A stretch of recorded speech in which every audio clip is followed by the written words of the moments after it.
आज सुबह उठकर जब बेडरूम की खिड़की का पर्दा खोला तो वहां पे जो पौधा है उसमें ये पिंक कलर का फूल खिला हुआ दिखा। खिले फूल न सिर्फ रंगीन होते हैं बल्कि खुशियों का पैगाम लेकर आते हैं। जब फूल खिलते हैं लगता है कुदरत ने मुस्कुराने का फैसला किया हो।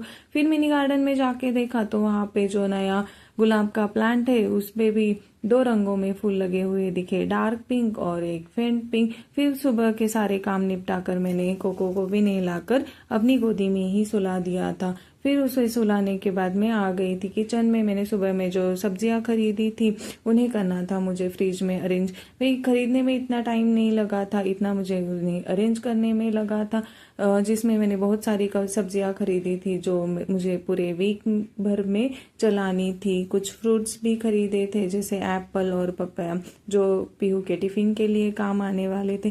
फिर मैंने फ्रिज से कंटेनर निकाला तो पिछले वीक की जो सब्जियां थी तो कुछ सड़ चुकी थी तो उन्हें मैंने निकाल कर फेंकने के लिए रख दिया था। घर से कुछ नींबू लाए थे वो भी पूरे सड़ गए थे तो मैंने उन्हें प्लास्टिक के बैग में भर के साइड में रख दिया और कुछ इस तरह से मैंने फ्रिज को अरेंज कर दिया था।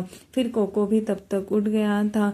वे उसकी मुस्कुराहट देखकर मेरी तो सारी थकान दूर हो गई थी दिन भर के कामों की। बच्चों की मुस्कुराहट में इतनी ताकत होती है जो हमें फ्रेशनेस का एहसास दिलाती है।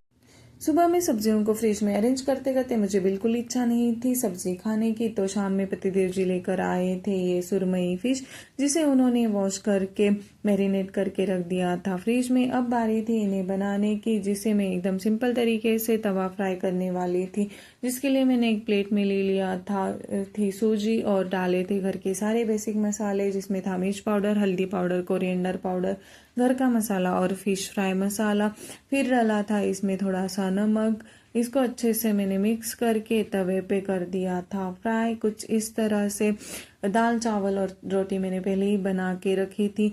पतिदेव जी जुटे थे इसकी प्लेटिंग करने में। किसी भी डिश का जो स्वाद है उसकी प्लेटिंग से दुगना हो जाता है, इसके लिए इन्होंने प्याज, टमाटर और गाजर, नींबू को काट लिया था और इस प्रकार इसकी डिश को सजाया था।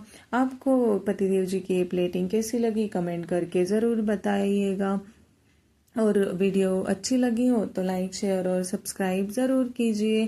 फिर इसके बाद हम लोगों ने इस तरह से परोस लिया था और खाना खाया था। इतना यमी बना था।